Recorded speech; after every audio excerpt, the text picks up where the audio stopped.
My name is Aeroe. I'm from the International Trade Center in Geneva, and what we do is to provide trade-related technical assistance.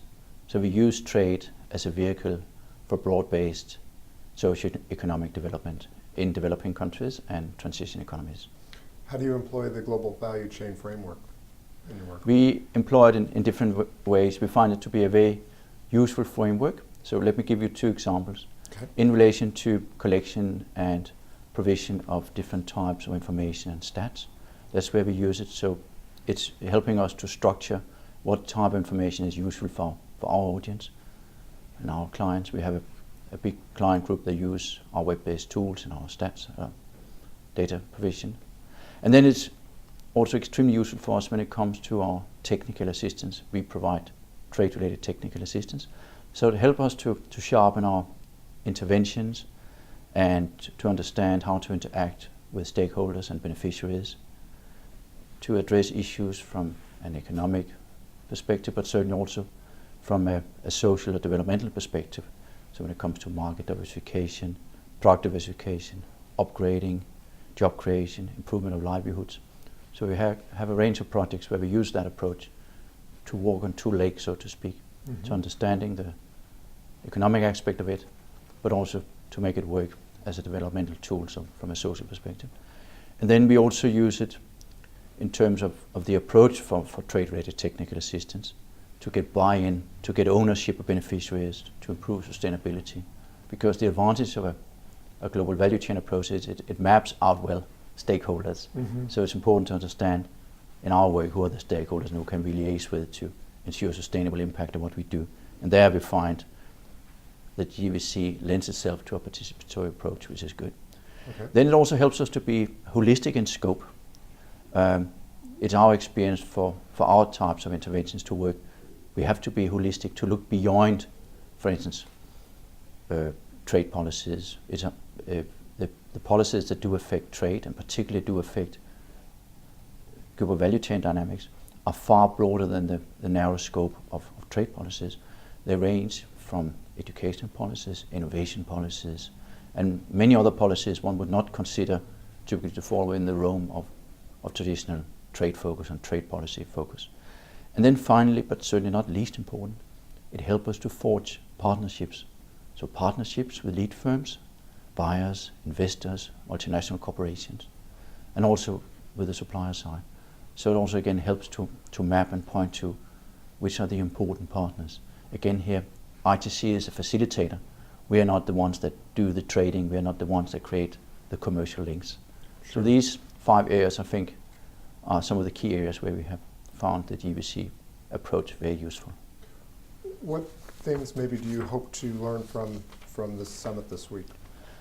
I would like to learn a range of things. The first one, the role of value chains in economic development and how developing countries and related small economies can benefit from a GVC perspective. I think a lot of the focus, and also what we had a discussion yesterday, was addressing that a range of larger countries and more sophisticated economies have an advantage in global value chains. So what about our main focus countries, which are sub-Saharan African countries, least developed countries, landlocked developing countries, and small island development states? How can they benefit from a GVC perspective? One of the other questions I would like to learn more about is, when does social upgrading accompany economic upgrading in global value chains and the related policies that best promote inclusive, sustainable development? It's a core mantra to ITC to have a broad-based sustainable development with job creation, shared wealth creation, and so on. So that's key to us. The third one is to understand the policy implications of GVCs and the new forms of policies that are emerging to reflect the GVC reality I'm thinking about. Industrial policies, educational policies, skill development as well, innovation, trade-related policies, and so on. And the fourth, but certainly not least important, is the future of global value chains. Like anything else in this world, they also involve, they're very dynamic in their way of being. So likely development patterns of GVCs, which are impacted upon a range of factors, the growing importance of emerging markets beyond the BRICS. I mean, these are the core focus countries one often talks about when we talk about emerging markets, but there are many other coming up, like Turkey, like Indonesia, like a range of Latin American countries. The increased focus on sustainability, not just for the local community, but also to make the GVCs and the dynamics within the GVCs and supply lines resilient and sustainable. So to move from a CSR perspective, so to speak, and an add-on, to having a core focus part of the business perspective from lead firms and from value chains to have a resilient and strong supplier base, which again links to our work for trade-related technical assistance. So these are the 4 things I would like to have out of the days here. Sure, and you mentioned, looking into the future, some of the important topics that you foresee. What challenges does that present for your organization? Okay, yeah. So again here, given that we use trade as a vehicle for broad-based socioeconomic development, we find it's extremely important to be able to understand the changes, the rapid changes in international trade and associated GVC dynamics. We have just turned 50 at ITC in May this year and looked a bit upon what has happened in trade the last 50 years and also into what is likely to happen in the future. I think one of the core conclusions is if you think that trade has evolved and also related production systems, including global value chains, a lot the last 50 years, it's probably nothing compared to what will happen the next 20. That's right. So we need to understand up front, also because we always in our projects work towards the future and want to have a relevance into related future developments. So we need to look a bit into what are likely trends. And some, for instance, we spoke about emerging markets, so what we call the implications of the rise of the rest. So a lot of emerging economies are coming up now.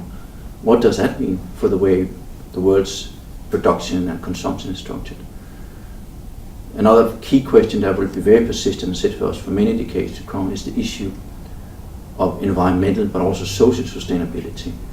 I think if we look around in the world today, there are a lot of indications of the importance of sustainability when it comes to jobs for youth, when it comes to environmental sustainability issues and so on. It's also important to understand the new drivers of trade. GVC again here points to an interesting way of organizing trade and to understand how one can have a transformative perspective, so not just do more and better of the same, but to be able as an economy to evolve and to move into higher and more sophisticated forms of production and related value chains. So a transformative perspective. And then as a positive spin and a driver to international trade, what does the increased power of the internet and of electronic digital opportunities provide when it comes to the way we do business, when it comes to the way small and medium-sized enterprises, because of e-trade, because of access to information, overcoming the information asymmetry, being able to source directly maybe from suppliers, sell more directly to consumers and to